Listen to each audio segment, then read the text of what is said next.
Karen Herrera ha hecho mención a información vinculada a la salud y a la política. Y justamente para esos dos temas vamos a hablar con Luis Benavente, director de Vox Populi. Bienvenido a PBO. Judy, buenos días. Muchas gracias por la invitación. Señor Benavente, yo lo recuerdo porque durante los primeros meses de la pandemia usted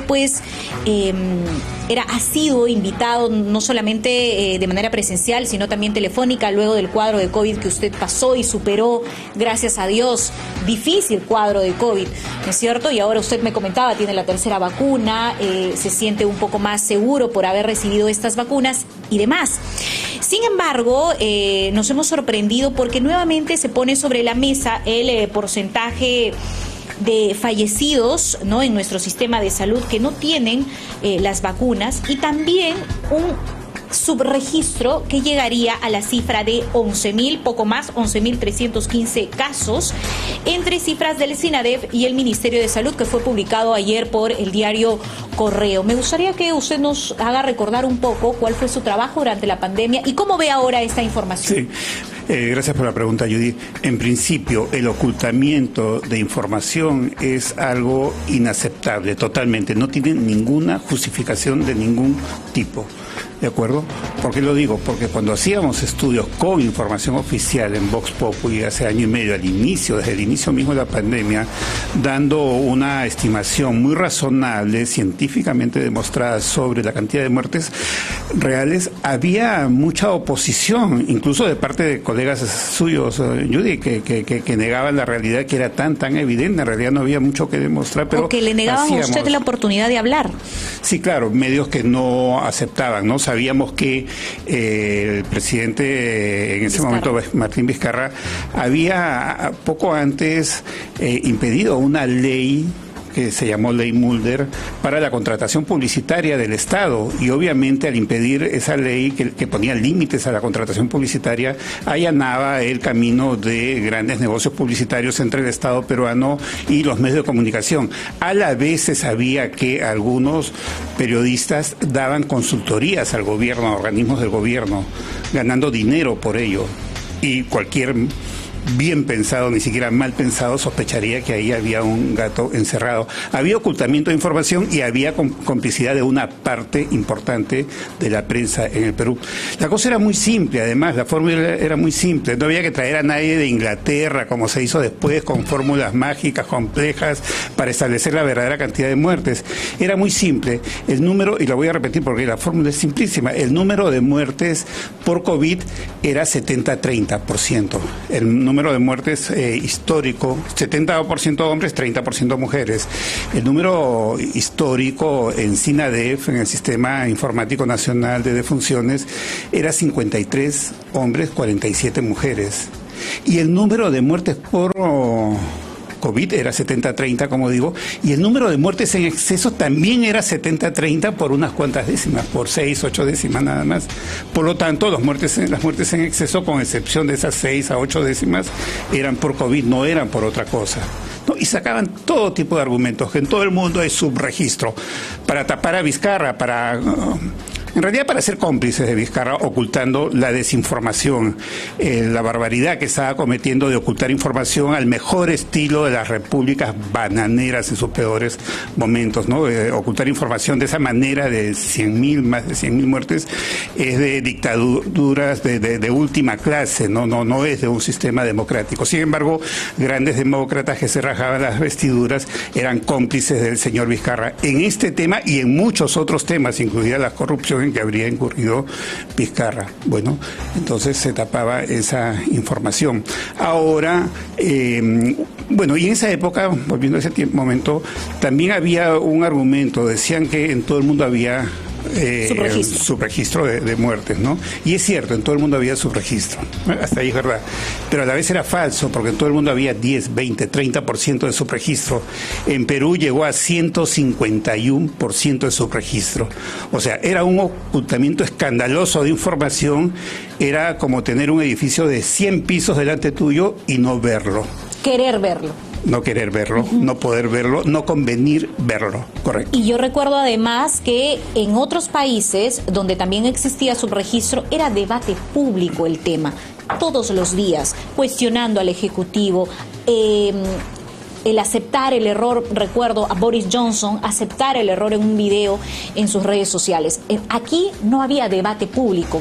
Aquel que criticaba, cuestionaba desde cualquier plataforma era neutralizado, desaparecido de todo debate público. Te insultaban, te decían de todo, de ¿no? todo, Era ¿no? un atrevimiento, sí, realmente era una situación muy penosa que mostraba lo que era la política peruana en ese momento, y muchas cosas en distintas direcciones no han cambiado en el fondo, ¿no? Era un momento muy complicado, pero era peor que eso, Judy, porque el presidente Vizcarra, que es una persona que no me merece ningún respeto, utilizó la pandemia para beneficio político. Hacía shows diarios de 2 horas en televisión. Para hacer 2 horas de televisión hay que prepararse 3, 4 horas y después hay que evaluar el programa. Entonces yo digo, ¿a qué hora gobernaba Vizcarra si era un showman televisivo? Y decía nada, ¿no? Daba vueltas sobre lo mismo, bailando sobre la misma loseta durante 2 horas y sin dar información de interés, sin hacer anuncios importantes. Utilizó eso, claro, al comienzo fue muy enérgico, el 15 de marzo del año pasado decretó estado de emergencia, encierro, confinamiento, y esa mano dura gustó a los peruanos y eso le valió subir en las encuestas y llegó hasta 70%. Él se valió de la pandemia para tener popularidad. Como no tenía partido político, etcétera, el respaldo popular era la base política que él tenía en ese momento. Casi un caudillo, y además yo no tengo ningún resquemor en llamarle gobernante de facto, porque recordemos que él asumió también la pandemia durante el interregno parlamentario. Y yo recuerdo que ya con congresistas electos, él evitaba con su discurso político la instalación de los congresistas en el Parlamento, y la portada de un diario decía: se creen inmunes, ¿no?, a los congresistas que, creo yo, pese a los riesgos, tenían que legislar, fiscalizar y ejercer sus funciones como congresistas. Pero no, los medios con apoyo del discurso del presidente Vizcarra trataban de evitar que el Congreso entre en funciones. O sea, un gobernador de facto, un dictador en términos prácticos. Y un político sin valores, sin principios, ¿no? Pero va desde el origen mismo de su gobierno. Él comienza conspirando junto con Keiko contra Kuczynski. Vizcarra le debe todo a Kuczynski. Si no fuera por Kuczynski, que lo puso de vicepresidente, vicepresidente y jefe de campaña, ¿qué sería Vizcarra hoy? Un exgobernador de una pequeña región del Perú, refundido, buscando ahí algunos contactos, algunos lobbies para agarrar algún contrato para su empresa constructora, hacer un hospital, un puentecito. Eso sería Vizcarra hoy día, un absoluto desconocido. Nadie sería. Nada, sería nada, ¿no? Y es algo gracias a Kuczynski. Y traicionó a Kuczynski, conspiró con Keiko, se reunió con ella 2 veces en Estados Unidos y lo negó, mintió al país. Y luego lo aceptó riéndose los peruanos. Sí, prometo que no voy a volver a mentir. Y se dejó pasar por alto. Y no pasó nada, ¿no? Y se dejó pasar por alto. Pero es que todo se lo permitieron. Y también la muerte del congresista Moisés Mamani, también por el COVID-19, dejó muchas dudas o, según fuentes periodísticas, secretos, ¿no? Recordemos que en algún momento se deslizó la posibilidad de una reunión entre Vizcarra y Moisés Mamani también. Y recordemos que cae Pedro Pablo Kuczynski no por una vacancia, él tuvo 2 procesos de vacancia, sino por una renuncia luego del escándalo Mamani Videos. Entonces son muchas preguntas que no tienen respuesta por el lamentable fallecimiento del congresista y porque también hubo complicidad en los medios de comunicación. Y respecto al COVID, hubo ocultamiento de información de parte del gobierno de Vizcarra, hubo vergonzosa utilización política de una desgracia nacional que costaba la muerte no de 1 o 2 peruanos, de decenas de miles, de 100.000, 200.000 peruanos que él utilizaba para sacar partido político, ¿no? Y ahora estamos en una situación que queremos evitar en el país, ¿no? Creo que hay que hacer más transparente el número de muertes. El número de casos en general en el mundo no es tomado como un indicador porque eso depende de la cantidad de pruebas que se hacen y de la cantidad de gente que va a hacerse las pruebas. Entonces, En Perú ha habido el día de ayer 1.400 casos, eso registra la Universidad Johns Hopkins en Baltimore, en Estados Unidos, y que es uno de los referentes mundiales en estadísticas de COVID. Pero en Estados Unidos ha habido más de 1 millón de casos. Francia, Argentina tenía 80.000, Francia ha pasado 100.000. Y nosotros hemos estado incluso sobre Argentina, ¿no? En la cifra de fallecidos y más. Sí. En números absolutos, ¿no? Y en números relativos absolutos. Estamos por encima de todos y el segundo lugar está fuera de poste, está muy lejos, ¿no? Ahora, estamos en una situación bastante complicada. El virus, el Omicron, es muy contagioso, muy virulento, etcétera. No es tan letal, toma una población mayoritariamente vacunada con 2 hasta con 3 dosis, ¿no? Pero también viene la utilización política del virus, que lo utiliza otro virus, el virus gobierno, ¿no? El virus gobierno lo que hace el día de ayer, cuando la Fiscalía anuncia que iniciará investigación preliminar al presidente por 3 temas, no por uno, sino por 3 temas, claro, de llegar a investigación preliminar, y es bastante. Si son 3 temas, es muchísimo, y extrañamente la Fiscalía de la Nación anuncia que esto se va a posponer hasta el Se suspende la investigación. Bueno, eso es una noticia mundial.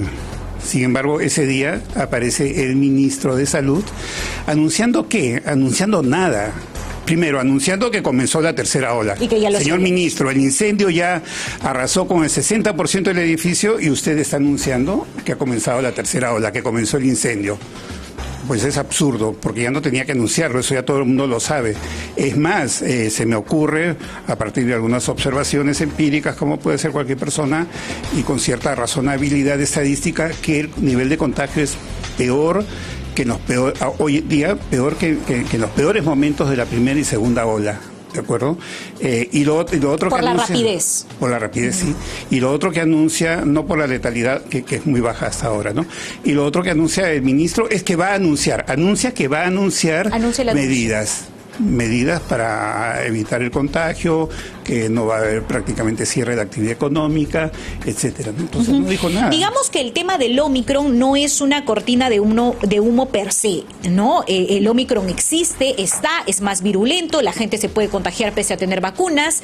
Europa está por su 6ª ola, Israel está por su 5ª ola, se están inoculando con una 4ª dosis en Israel a los mayores de 60 años. Eso es una verdad. Eso lo dice la ciencia, lo dicen los datos y lo dice la realidad.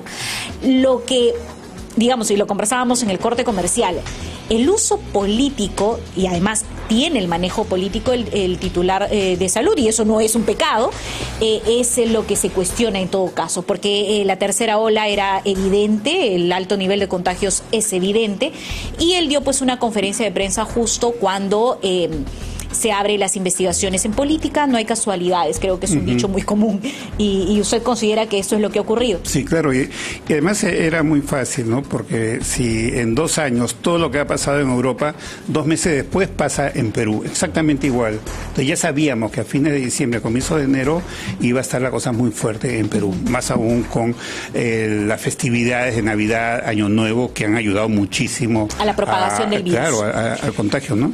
¿Qué le parece, señor?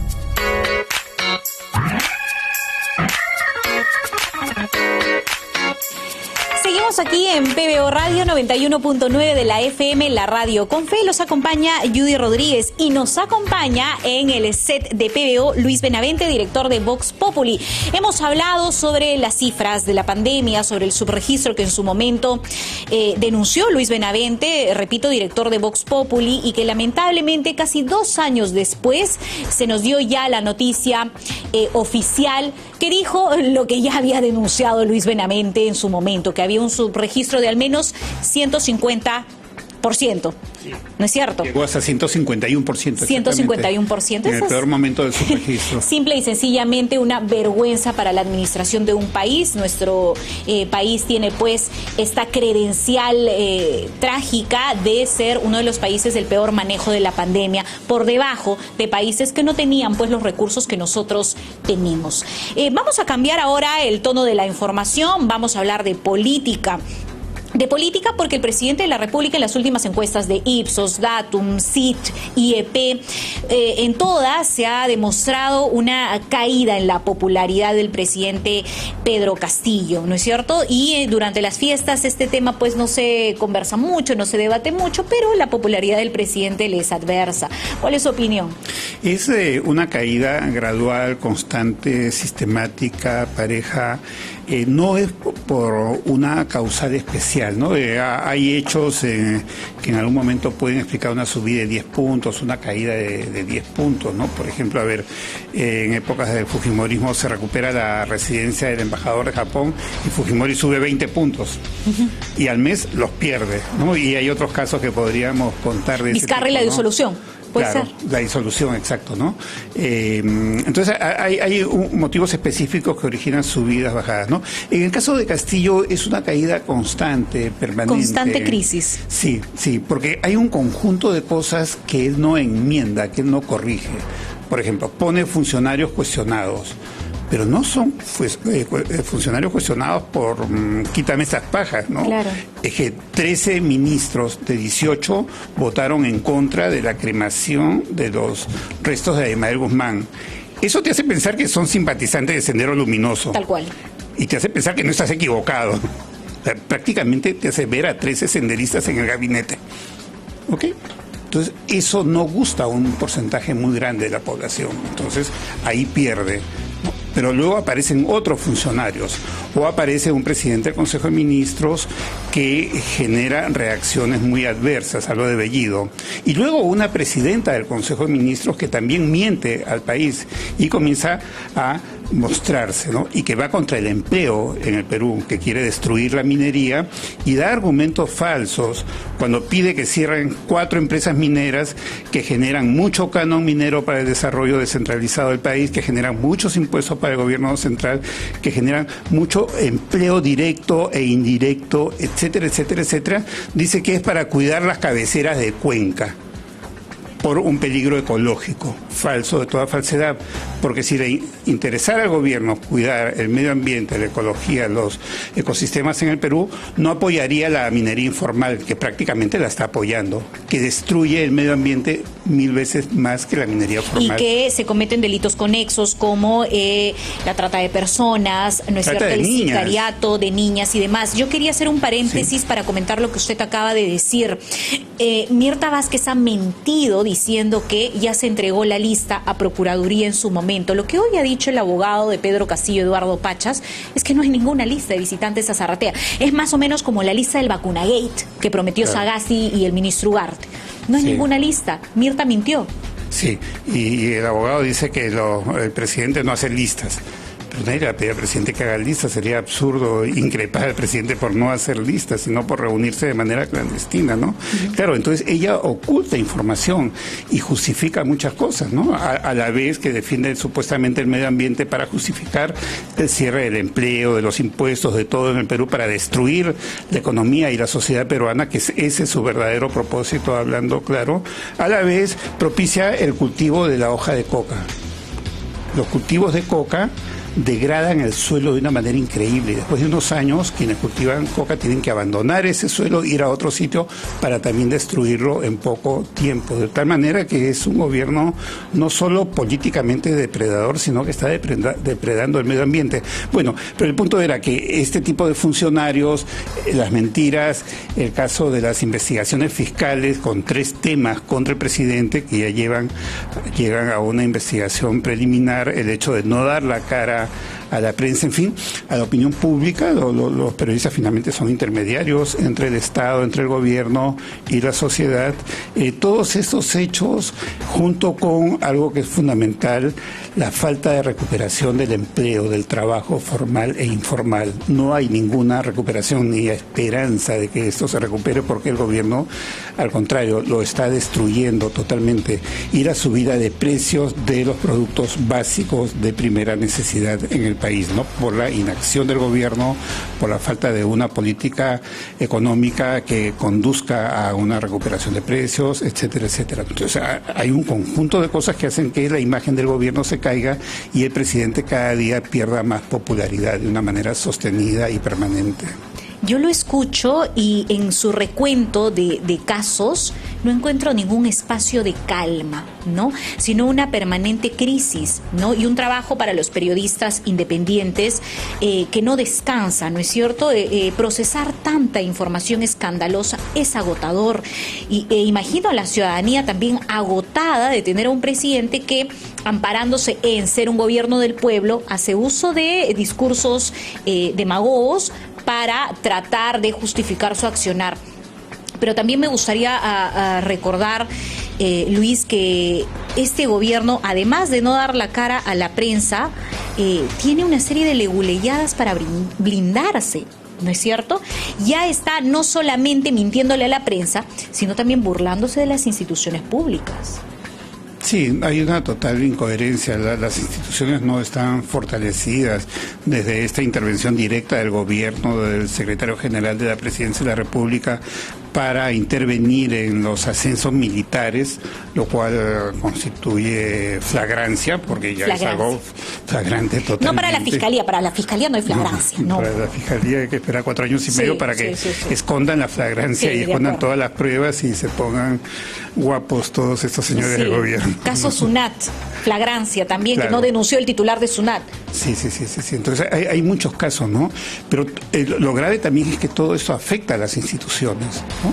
Y hay algo que puede ser muy delicado. Estamos en una situación muy complicada de guerra política.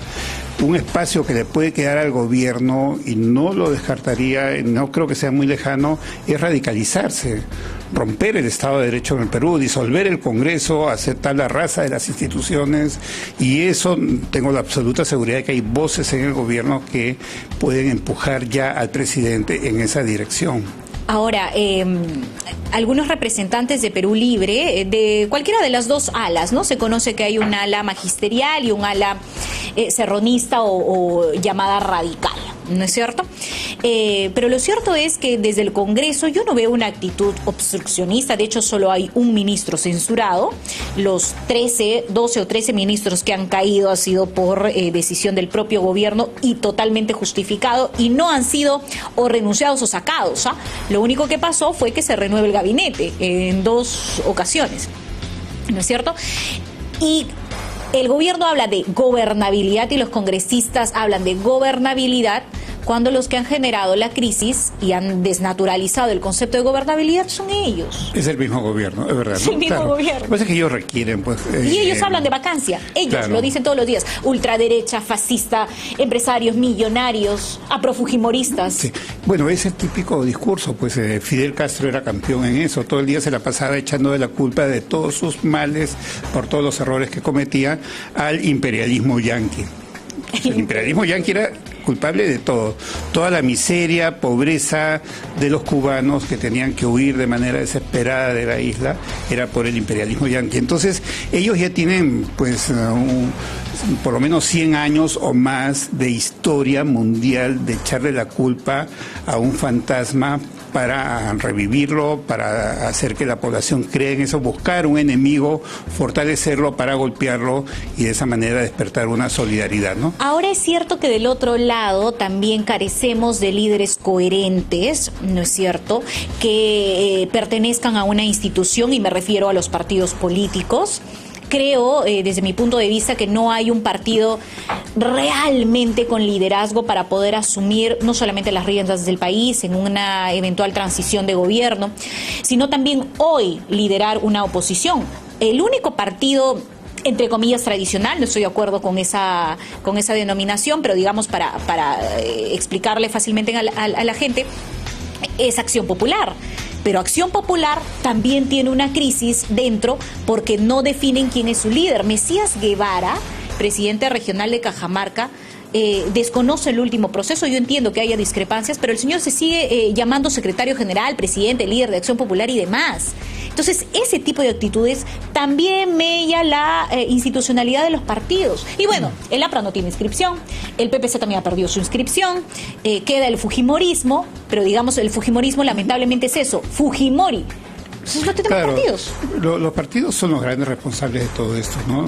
Yo creo que los partidos nos han llevado a esta situación. Los partidos tradicionales han creado a Castillo y todo ese descontento en el Perú. Han sido incapaces de hacer organizaciones válidas para el país, con liderazgo, con renovación de cuadros, ¿no? Lo que han hecho los partidos es sustentar cúpulas eternas, cúpulas que se han reproducido con un líder perpetuo, ¿no? Personalizando, ¿no?, al partido. Claro, y con mucha corrupción. Entonces todo el mundo sospecha que esas cúpulas eran para sostener la corrupción de los líderes, y la prueba está en que todos los líderes están judicializados, todos se han enriquecido. 7 presidentes etcétera, ¿no? Con algún tipo de investigación, ¿no? No ha habido una institucionalidad partidaria. Kotler decía que en el Perú no había sistema de partidos. Y es verdad, no hay un sistema de partidos. Lo que hay es eso que todo el mundo llama clubes electorales. Y cuando hay elecciones, ¿no?, como se les llama, por ayudarlos en la campaña y luego obtener una curul. Ahora, haciendo referencia al tema de los partidos políticos, recordemos que Pedro Castillo ingresa a Perú Libre un día antes de que se cierre la posibilidad de la inscripción, ¿no es cierto? Y se convierte en militante, pero él dice luego en una entrevista que él no suscribe el ideario de Perú Libre. Entonces, ¿cómo que eres militante? Mínimo debes compartir ciertas características de las bases ideológicas del partido. Decía Mauricio Mulder, criticado en ese punto, que un militante debe tener como mínimo 2 años de haber sido inscrito en el partido. ¿Y qué decía Julio Guzmán? Yo no entiendo quién puede ser realmente partidario del Partido Morado, pero en fin, Julio Guzmán decía que los dinosaurios quieren perpetuarse, ¿no?, en los partidos tradicionales y demás, y el Partido Morado es la solución. ¿Qué es el Partido Morado hoy? No tiene ni bancada en el Congreso. Bueno, y él actuó como un dinosaurio contra Carolina Lizárraga cuando ella osó ser candidata en las internas, ¿no? Y todo el aparato partidario fue movilizado por el líder para destruir su imagen, y fue una experiencia muy fuerte contra ella, ¿no? Para ella. De tal manera que democracia interna no es precisamente el éxito, ¿no?, de ellos. Ese es el destino de Perú. Esos son los partidos, ¿no? No ha habido una fuerza interna para renovar cuadros. La renovación de cuadros es el punto clave, es fundamental. En las grandes democracias del mundo, los líderes partidarios tienen un ciclo. En los cargos altos están 1 o 2 periodos, y después el sistema del partido los echa a un costado. Aznar cumplió su periodo en el PP en España, y ahí entró Rajoy.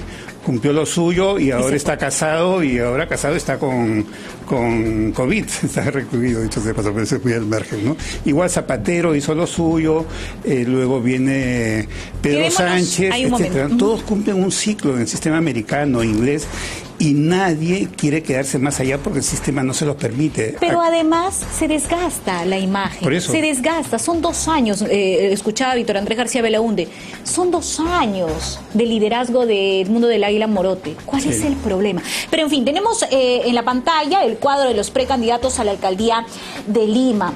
¿Cómo ve usted esta campaña que se avecina, ¿no? Tenemos algunos precandidatos, 2 por Acción Popular, Rafael López Aliaga lo ha confirmado, George Forsyth se suma a Somos Perú, Daniel Urresti, Zenaida Solís, Indira Wilca, César Comina, que ingresa ahora a Fuerza Popular, Alex González, Álvaro Paz de la Barra, Luis Molina, Alberto Tejada y Carlomagno Chacón y Eddie Cuellar. ¿Qué nos espera en esta campaña? A ver, la elección va a estar competitiva, es interesante. Veo ahí cuántos, hay por lo menos 3 ex candidatos presidenciales, hay varios ex candidatos a Lima, varios ex alcaldes de distrito, varias figuras públicas conocidas. De hecho, que va a ser un proceso muy competitivo.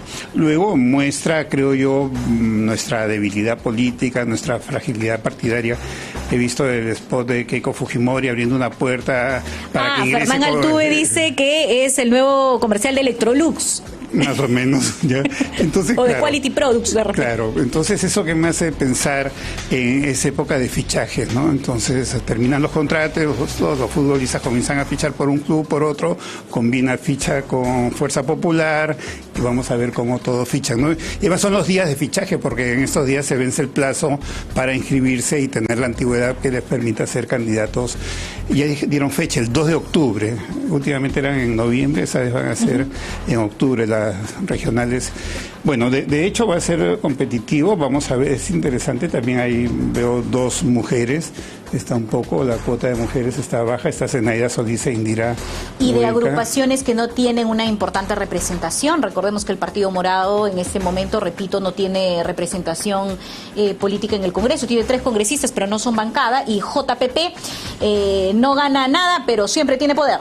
Sí, exactamente. El partido aprista no lo veo. No Ha está. estado ausente en varias elecciones. Pero además no tiene inscripción. En Lima no tiene Ya inscripción, no tiene inscripción. es cierto, ¿no? Bueno, vamos a ver este año. Creo que ya están arrancando los primeros movimientos de los candidatos, ¿no? Ahora, esto también pasa por las primarias, ¿de acuerdo? A ver, Molina va por Avanza País, vamos a ver quién más se presenta en Avanza País. En Acción Popular hay varios precandidatos, ahí figura Eddie Cuellar, ¿no? Pero entiendo que hay 3 o 4 precandidatos que están con ganas de ser alcalde de que es Lima el único también. partido, digamos, que tiene historia y demás, ¿no? Los demás partidos están... Bueno, tiene una historia que yo no sé si si Fernando Belaúnde resucita, creo que se vuelve a morir ahí mismo y de ver una Acción Popular hoy día que no puede que está roto, ¿no? funcionar orgánicamente, ¿no? Con un liderazgo claro. Muchísimas gracias, Luis Benavente, por estar aquí con nosotros. Muchas gracias por la invitación, Judy, y un saludo para todos. Ahora, a esta hora de la mañana, tenemos